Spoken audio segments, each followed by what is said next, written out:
and he's always been interested in the relationships between soils and farming. Soils, as you know, is one of the foundations of agriculture. So he's thought about sustainable farming systems across a whole suite of different kinds of systems. Today he's going to focus on organic agriculture, but he studied no-till, he studied conservation tillage, he studied integrated systems and so on. He talked about that yesterday. He's originally from California. What was your bachelor's degree in? I forget, you were telling me yesterday. Oh, German. German, wasn't it? So he has started with a bachelor's degree in German, and then went on to get a master's degree in soil science at UC Berkeley and a PhD in soil science at UC Davis. He has, he's worked on soils all around the world. He loves his soils, as you'll hear soon. In terms of the kinds of things we academics think about, he has more than 100 publications, including in some of the top journals such as Nature and Science, but he's also written widely for a popular audience, including 5 different articles in Scientific American, one going back to the 1980s, if I remember. 1990, yeah. 1990. He's internationally renowned as a top research scholar, but also as a really good teacher, an inspiring teacher. He's won a slew of awards, including the 2014 Growing Greens Award from the Natural Resources Defense Council, given to people, most influential leaders, and he was given it in the category of Sustainable Food and Performance Indicator. And more recently, in 2015, he was Washington State University's Eminent Faculty Award. And I talked about this yesterday. There's a video that people made about him, and it's quite pleasant to watch. And they talk about how inspiring he is as a teacher. But one of the people said, John was organic and sustainable agriculture before it was cool. I'm going to leave you with one additional anecdote, which is my first interaction with him was when he was a reviewer in one of my papers, and our paper was rejected. He was one of 4 reviewers, but he was the one who liked it. And so he took the trouble to first self-identify himself and write to us and saying, I really like the paper, I encourage you to revise it and resubmit it. And he took the trouble to also write to the editor later on to say, they should reconsider our paper. So that shows, his sort of character. And so, as John McCain once said of Obama, John Reganold is a decent man. Thank you. Thank you.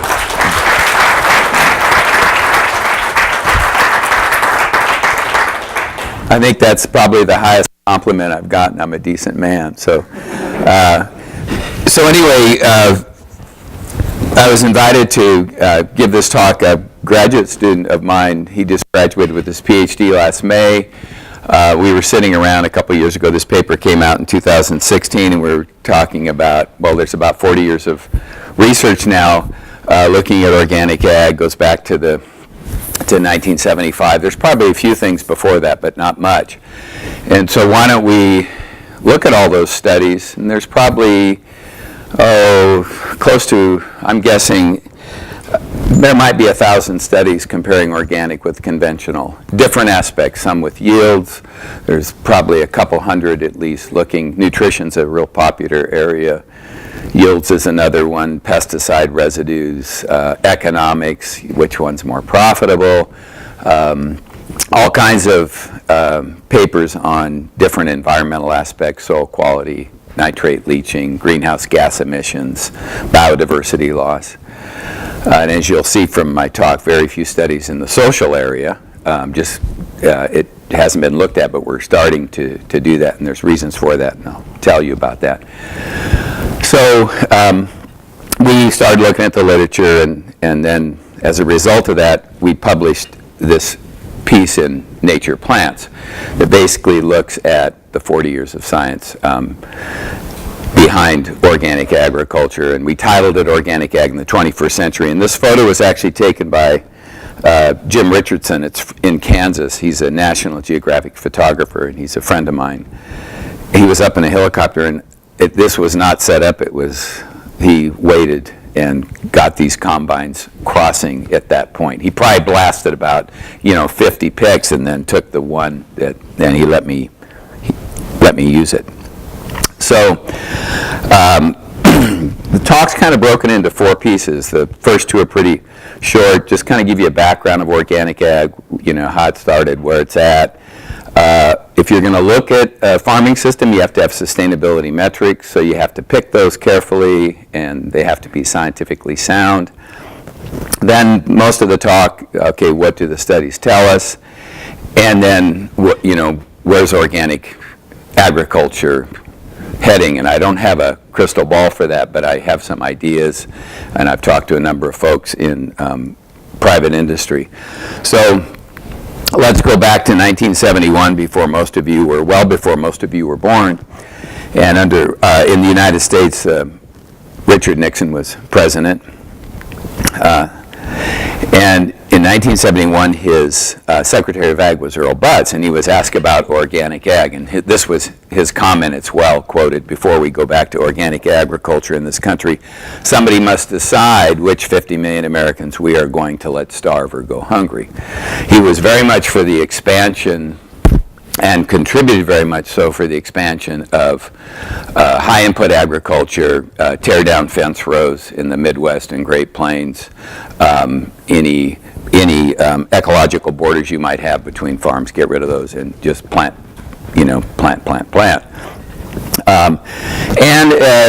There are critics that would argue that organic ag relies on more land to produce food, and that if we do that, adopting organic ag on a large scale or too large a scale might potentially threaten the forest and wildlife. And so those are the negatives in biodiversity.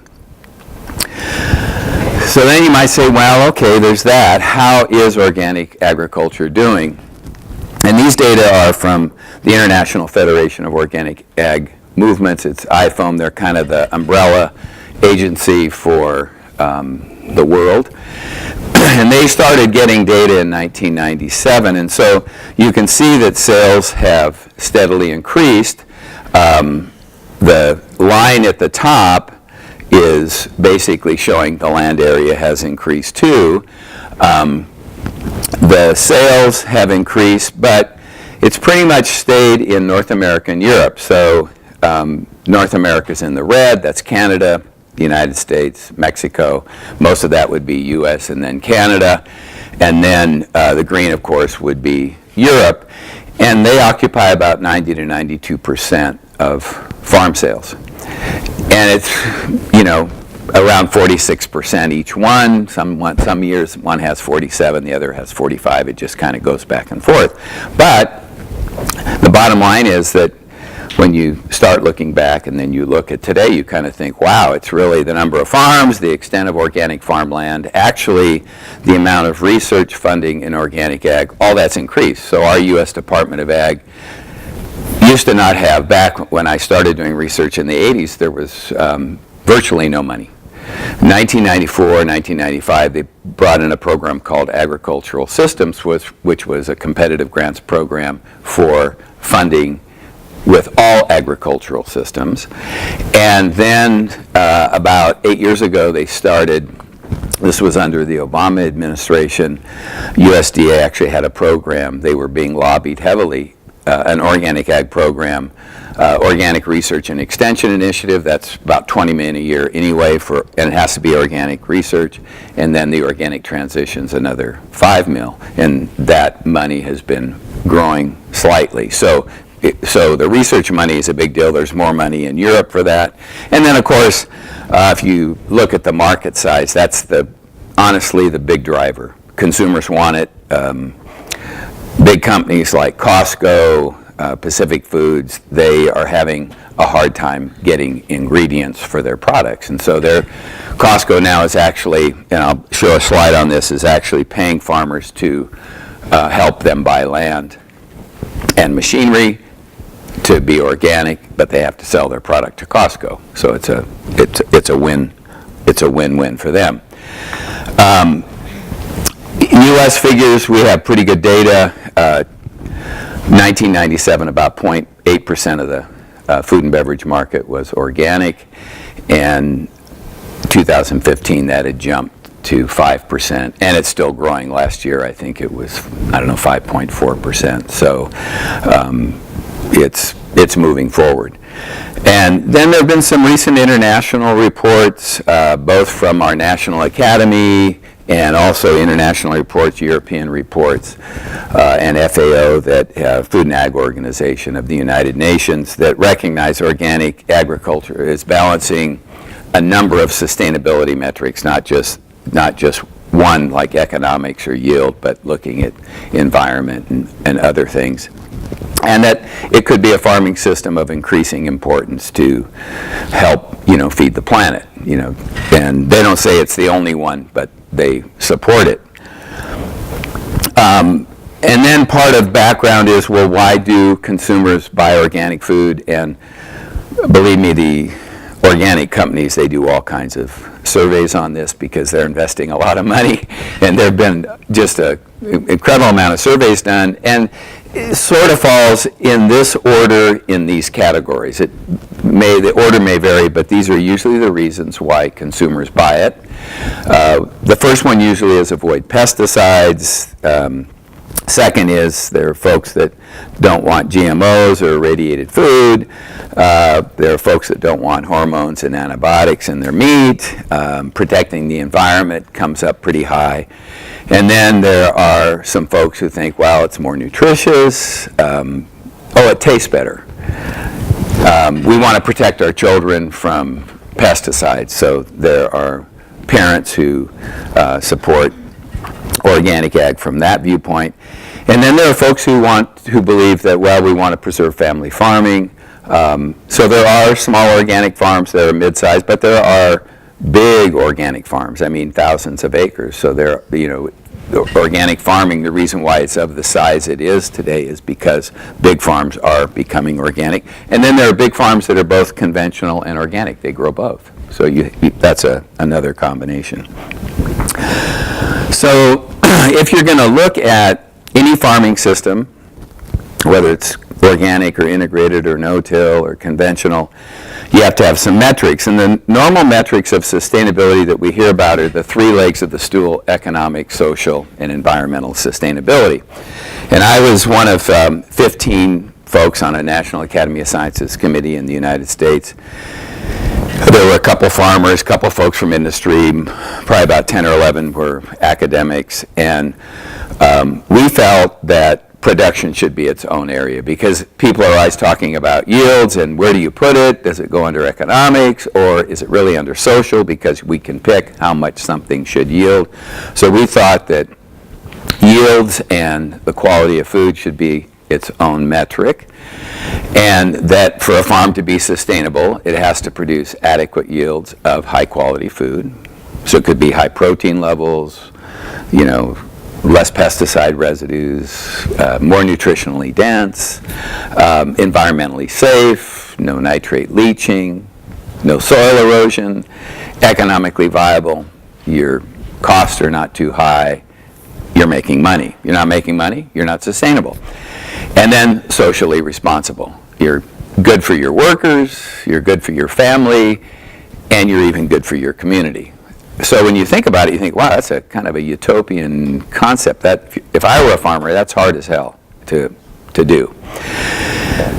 Food and Ag Organization under the United Nations, even before our definition, they were talking about sustainable intensification, which is actually stricter. It still takes into account those four variables, but it's increasing crop production per unit land area, so per hectare, per acre, but you're improving environment, you're improving the economics, you're improving social sustainability. So it really fits in looking at these metrics with that definition. Now,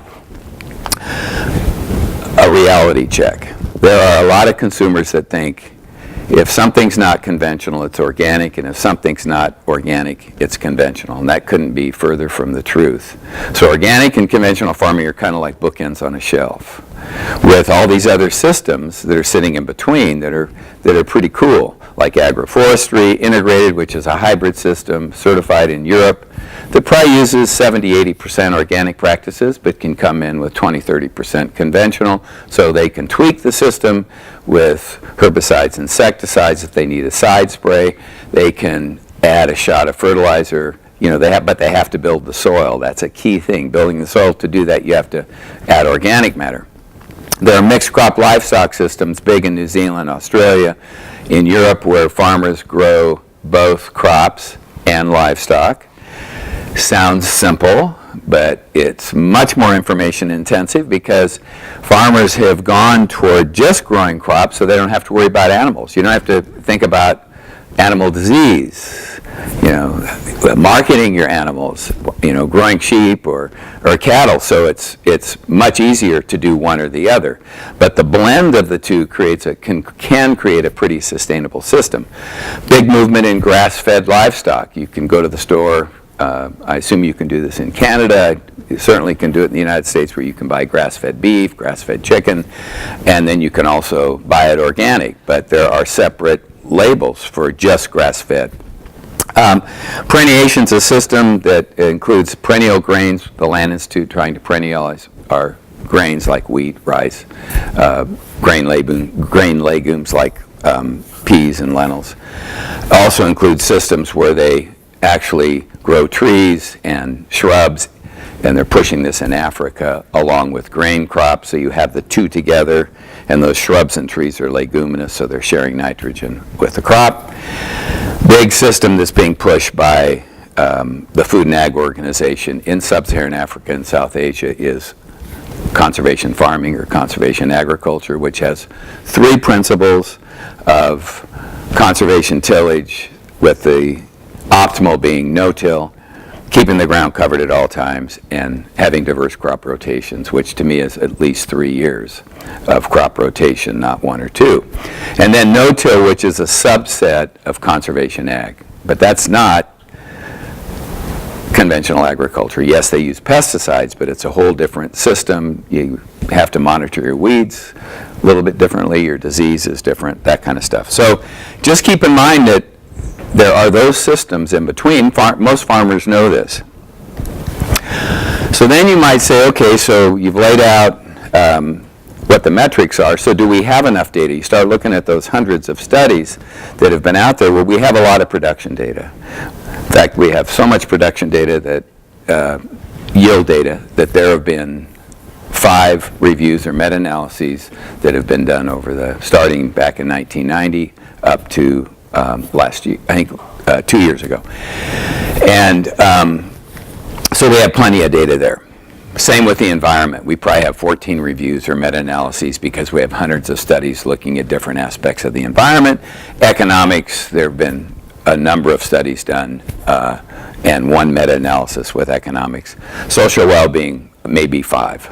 That's it. We just don't have them. Comparing the two. There are social well-being studies that actually look at a system, and a lot of it is done with surveys. Sociologists do this with surveys, and they're vital. Are workers being treated fairly? Do they have health benefits? That kind of stuff. Is it good for the community? And we just don't have a lot of data there, but I'm going to talk about what we do have. And so there again, you can see the metrics in the diagram, and then in the middle is that diamond that's so hard to attain. Some farmers do attain it, but it's not easy to do. So, what do the studies tell us when you start looking at the data? So, if I look at we'll start with production first, and we'll look at crop yields. This is on a per hectare basis.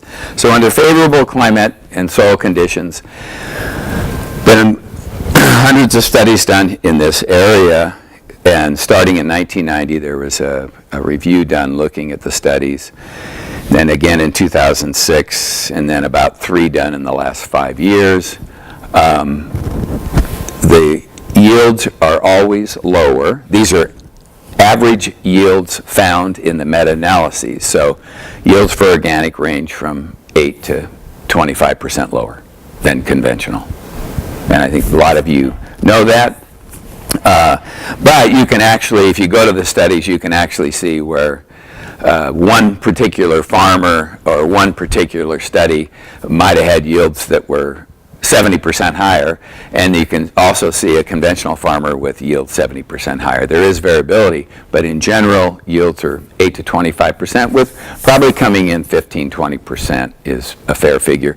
And there was actually a study done, I think it was last year, where some scientists looked at 2 million acres of data in the United States of commercial organic farms across a bunch of crops. So it was data that was published, and I think it was in the year of 2014 that they looked at this data. Well, how do the yields look when we actually look at corn data, soybean data, wheat data, apple data that's being reported by real farmers? Because some of the studies aren't on real farms, they're at experiment stations, some are, and they found 20% lower. So it fits within the range of what we have here. And 20% is probably a pretty fair figure.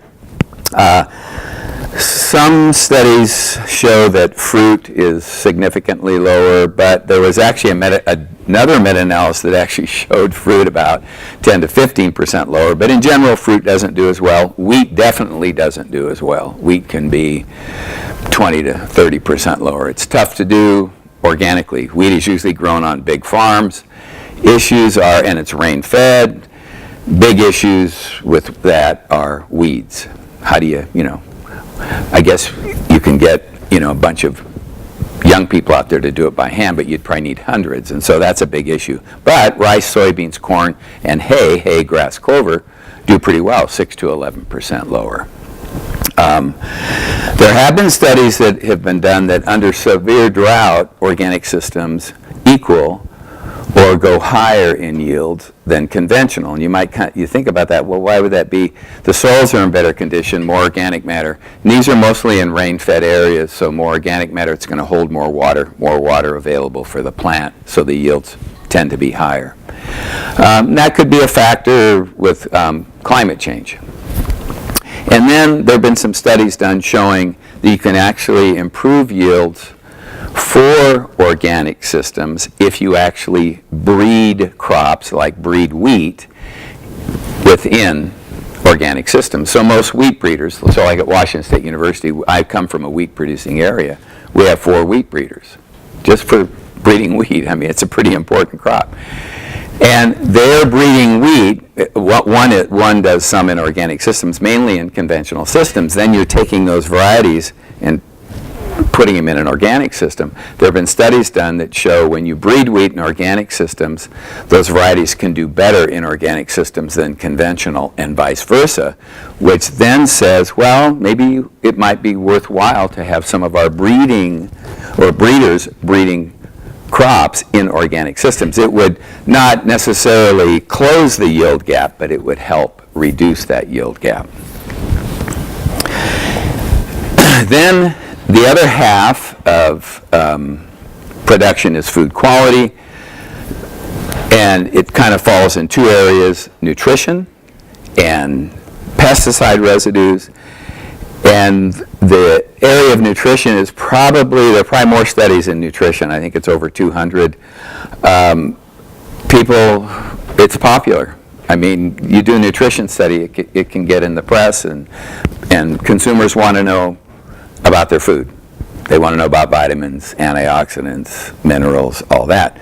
So there have been so many studies that there have been, at least to my knowledge, 17 reviews or meta-analyses done since the year 2000. So if you think about it, 17, 2000, we're in 2017.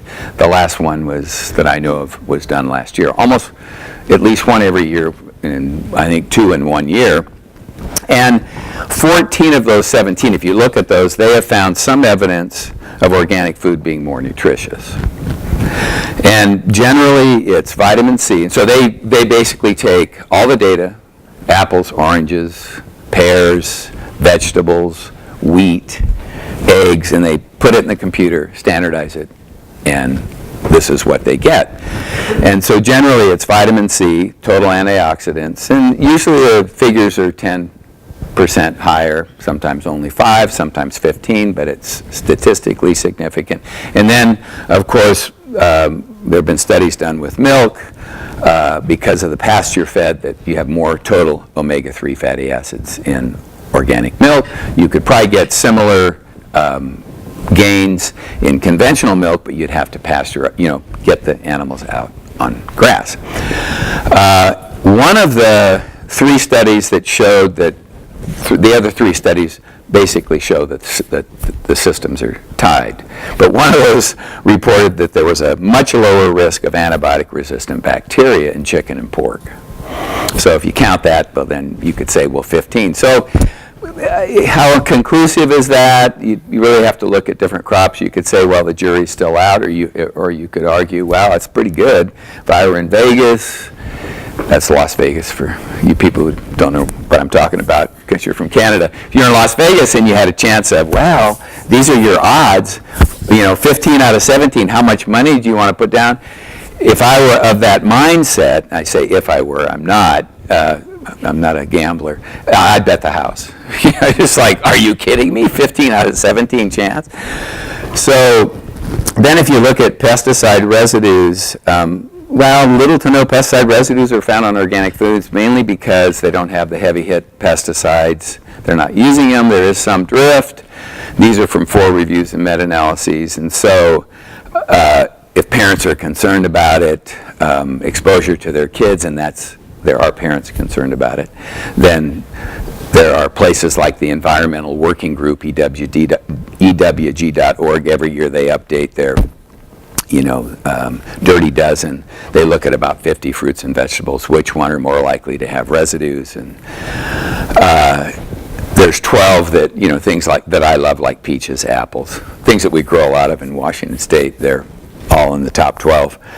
And then they have the bottom 15, which they call the clean 15, and like bananas and papaya, because they have thick skins. You don't have to worry about residues. And so if you're worried about that, they recommend buying organic or buying organic just from the top 12 or 20.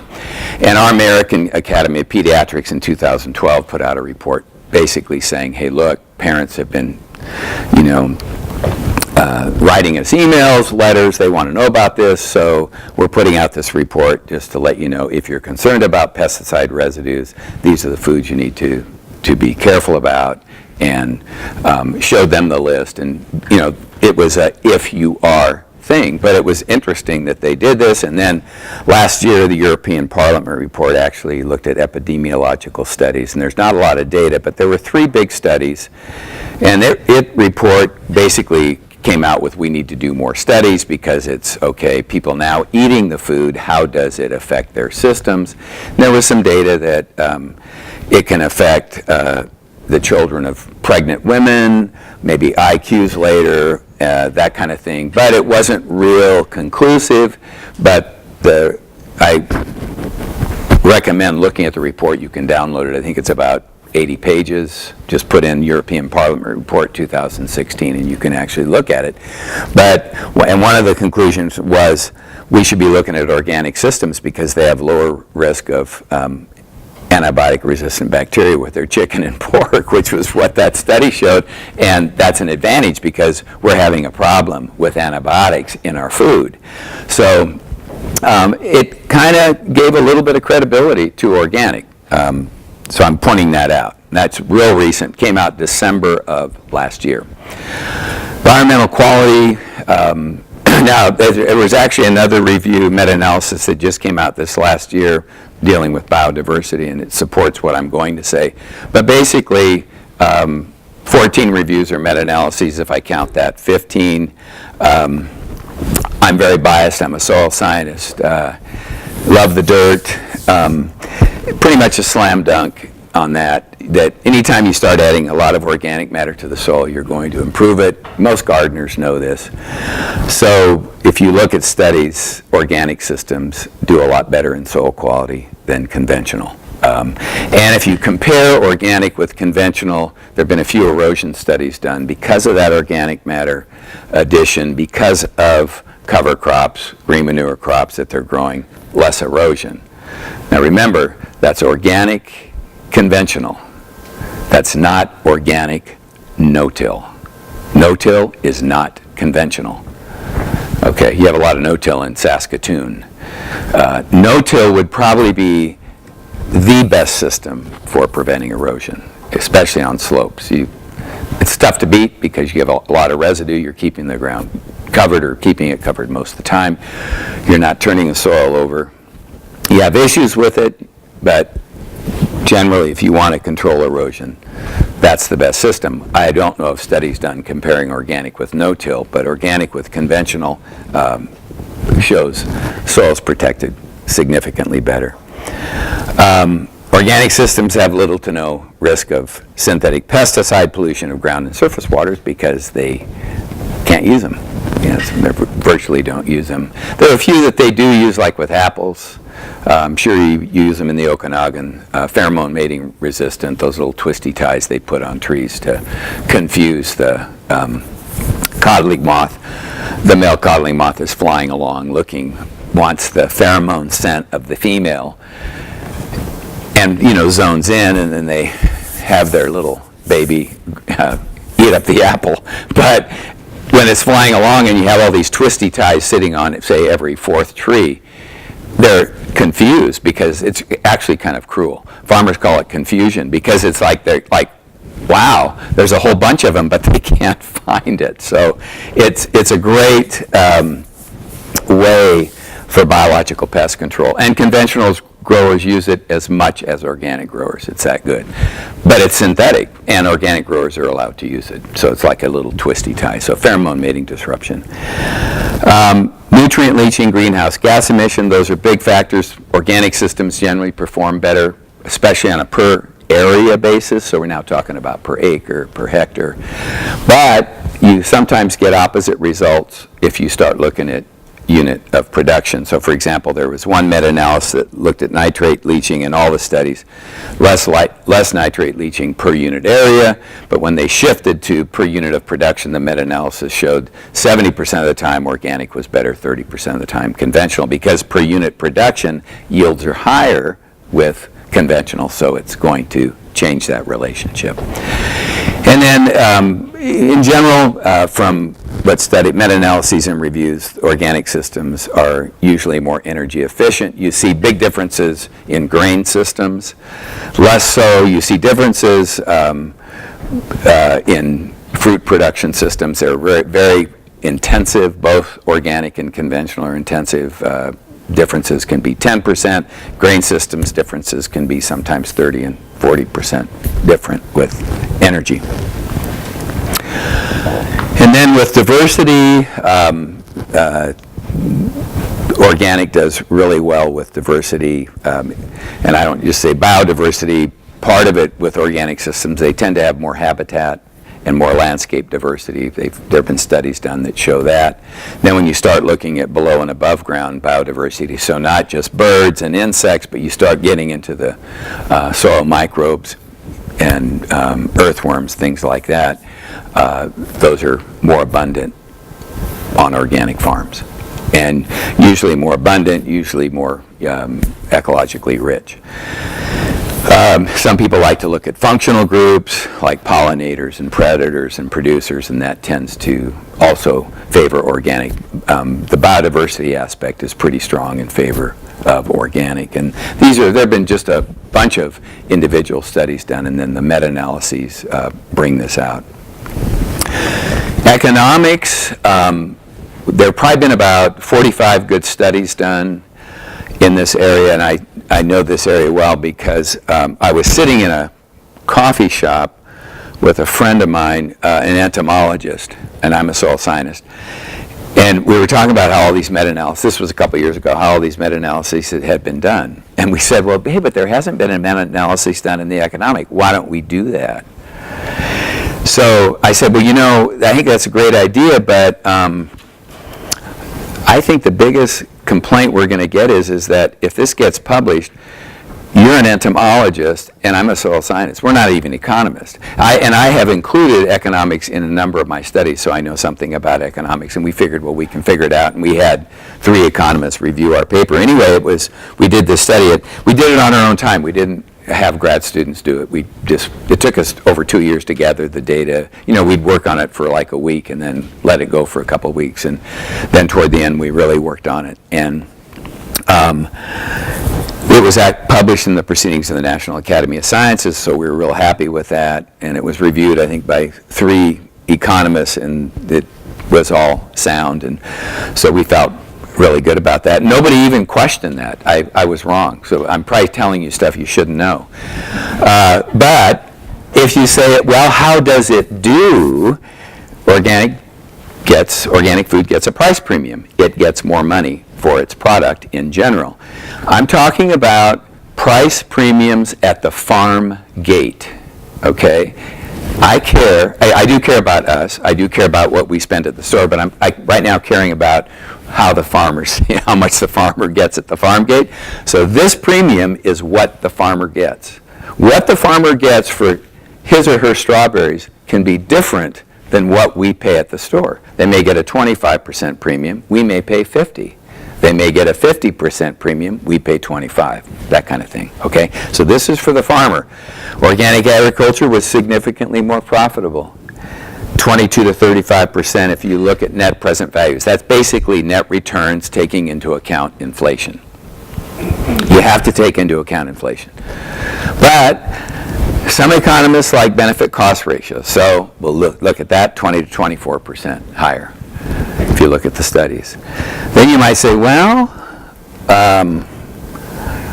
what were the premiums? And this surprised me. Over 40 years, these studies are over 40 years, premiums held at about 30%. I was thinking, oh my goodness, they're going to go down, or maybe because it's so popular and they can't get enough ingredients, they're going to go up between 29 and 32%. It's about 30%. We didn't see a significant difference over time. Break-even premiums, what does that mean? That means that in general, on average, the organic farmer needed 5 to 7% premium, not 30, to get the same profit as the conventional farmer. We call that break-even, okay? There's other definitions of break-even too, which is like if you're a apple grower and you're starting out with apples, you want to know when you're going to break even. A lot of times that's 9 years away when you pay off all your equipment, workers, all that. So anyway, break-even premiums were about 6%, but the fact that you could argue yes, they're getting more, but some people argue, yeah, but they're providing all those environmental benefits. Yields were 10 to 18% lower, so it fits right in those other meta-analyses. You can use gross return for yields. Total costs were the same, no difference. But labor costs were higher on organic. Chemical costs were higher on the conventional systems. We don't put a price on negative externalities. If we did that, caused by farming, in other words, you put a price on soil erosion, nitrate leaching, that would make organic even more profitable. We don't put a price on ecosystem services. There have been about 5 studies done looking at ecosystem services like biodiversity loss, biological control, soil quality, those kinds of things. And they've shown a substantial difference where if you add that ecosystem service in, maybe it's $50 per acre, that it may more than pay for the value of the premium. So it substantiates the premium. Social well-being, both organic and conventional systems need to make significant progress to meet social sustainability goals. There's just not a lot done, but the few studies that have been done lean in the direction of organic. They've been shown to basically increase social interactions between farmers and consumers. Think of farmers markets, think of CSAs. Greater employment needs more labor. That can be critical, especially in developing countries. And especially in developing countries, reduced exposure of farm workers to pesticides and chemicals, because there have been a number of casualties and even deaths in developing countries because of this problem. Some people argue that organic farming can improve food security just by the fact that it diversifies on-crop and livestock operation, and thus it diversifies income, and thus it diversifies our diets. So adding in legumes, say, to grain systems in sub-Saharan Africa can be a big thing. And some people argue, well, it's a benefit that you have organically certified animals. They have to be exposed to open air a certain amount of time. But sick animals do have to be treated. It is a rule, if an animal gets sick, you got to pull it. You got to treat it with an antibiotic if it needs it. It just can't go back. It then goes into a conventional herd. So when you put it all together, I like these little flower diagrams. I did this, Jonathan Walker. I'm a kind of a believer of, so the blue is the environment, red economics, green social, and then the orange is the production. If you want multifunctional sustainability benefits, then you want a flower. You want it to be balanced. And so if you do that, if you want that, then you'd want the right. If you just want yield, then you want conventional on the left. And you could do these diagrams for a number of other systems too, but this is what we came up with based on everything that I've just talked about. So now let's forward. Remember, I showed you 1971. Let's go 42 years forward to 2013, 4 years ago. Secretary of Ag Tom Vilsack was asked about organic ag. Organic ag is one of the fastest growing segments of American agriculture and helps farmers receive a higher price for their product as they strive to meet growing consumer demand. So it's totally different today than what Earl Butz thought. 80 billion was gross sales in the world, 2014. 2020, it's projected at 140. These are fairly conservative estimates too. It has room to grow. Could the crop, right now, about 1% of the cropland in the world is organic. Could it be 10%, 5% by 2050? We don't know. But it's moving in that direction. I mentioned to you about Costco supporting farmers. I get this question a lot. Can it help feed the world? You bet. It can be a significant player, but so can other innovative systems. Remember, I showed you the bookends on the shelf and those other systems like conservation farming, mixed farming, integrated farming. Everything is site-specific. No one system may work best in a particular area. So these other innovative systems share common practices and values with organic. Example, in our area, we have no-tillers, basically use fertilizers and pesticides, synthetic. They certify their wheat by the Food Alliance, which is a third-party certifier in Portland, Oregon. Salad is shepherd's grain.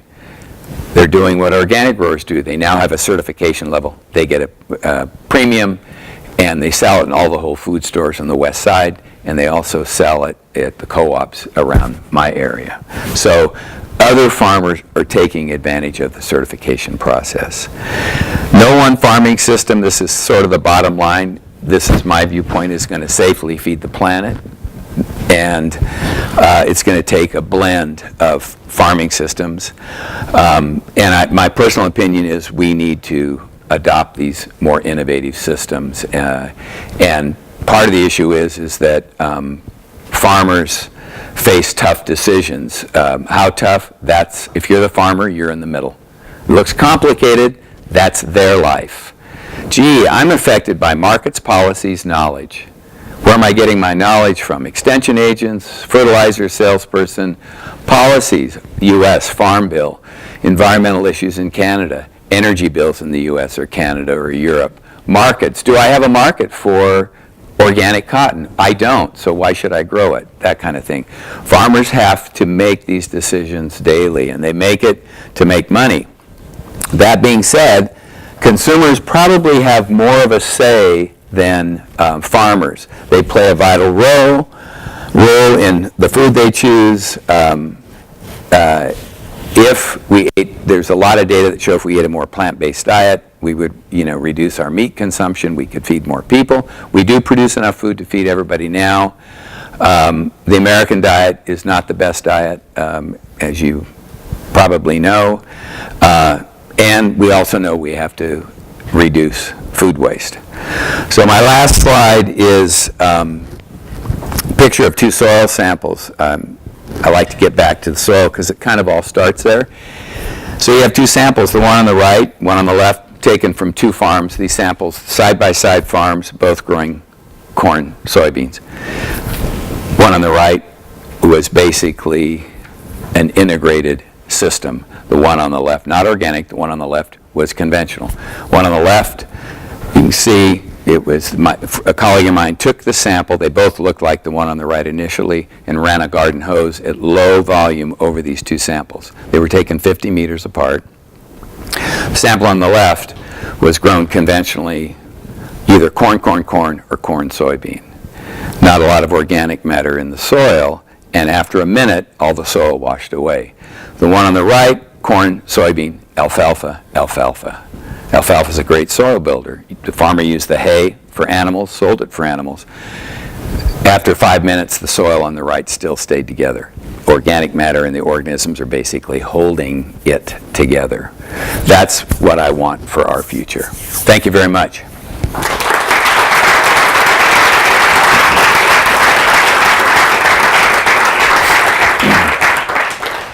About 10 minutes for questions. Yeah. So when you measure the yields, is that per year? Everything is based on per year per acre. So for some systems like, for apple systems, no big deal, you're producing apples every year. If you're an organic farmer, there's some systems where they're rotating in, say, a green manure crop. The yields would drop down. But then, because you're growing a crop that you're not going to harvest, you're going to turn it under. But we're not measuring the advantages to the soil. There have been places in the U.S. where we actually, we have such high erosion because farmers didn't do that. We pay them to take their land out of production, the Conservation Reserve Program, which we're actually coming out of now. So, and that's actually helped bring the soils back. So if you start taking those factors in, it makes it look a little bit different. Yeah. Yeah. What's the break of the growth of organics? I have no idea. It's profitable, you can convert more of it, et cetera. Right. Why isn't it taking over? Why isn't it? Taking over. Why is it? What's determining the growth rate? Oh, what's determining? That's a good question. I think actually, I think what is determining it is it's difficult to convert. So if you convert from conventional to organic, it's a 3-year conversion. That is the toughest time economically, although now in the U.S. we're recognizing the transitional period where farmers can actually charge a little bit of a premium. All those systems, but probably especially organic because you're giving up the arsenal of pesticides, are much more information intensive, so it's tough for farmers to do. That's why companies like Costco are paying farmers to convert, because they can't get them on their own to convert enough. In the average age of a farmer in the U.S., and I would bet it's similar in Canada, is 57. Farmers tend to make changes before 40.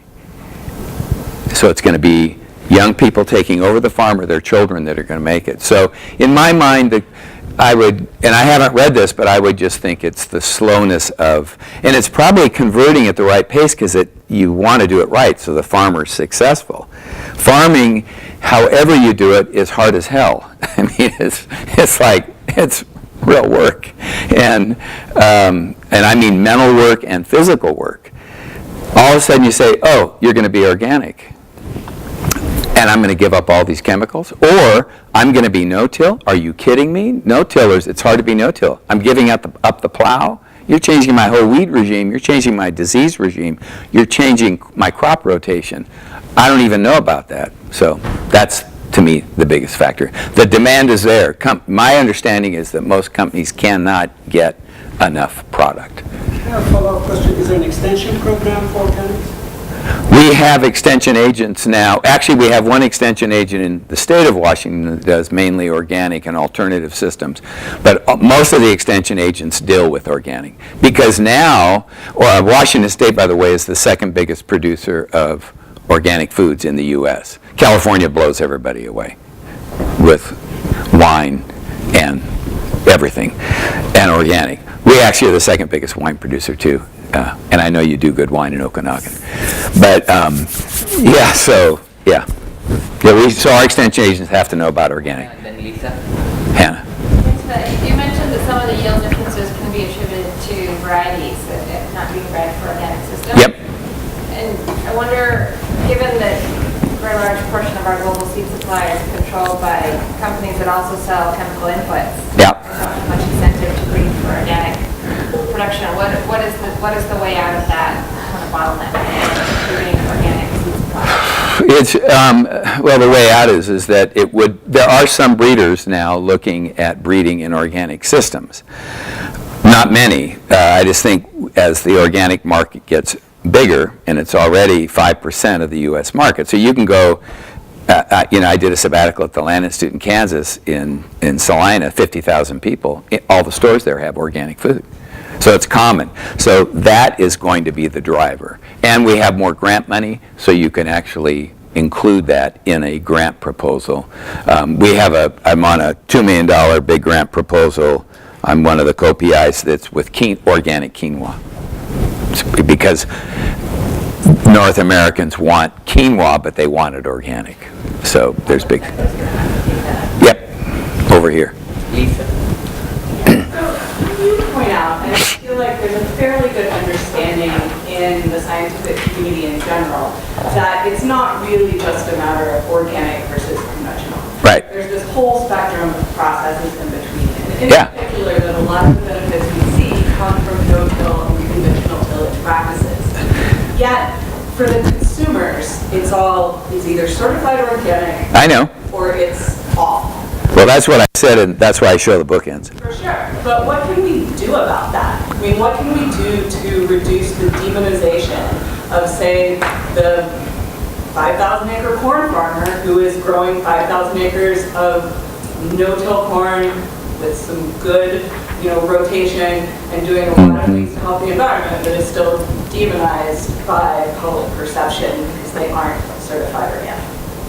Oh, so you're saying what can we do so consumers get educated not to demonize that no-till farmer? Yeah, I mean, Yeah, well, research about no-till versus organic? No, well, we could, but there's a lot of research no-till conventional. But no-till is not conservation farming, and no-till with shepherd's grain, they're really conservation farmers, is different. They're different than a lot of no-tillers in my area. They're better. And no-tillers in the Midwest, because of the economics and also the nature of probably 90% of the corn and soybean growers are growing GM. And so because of that, they can grow corn.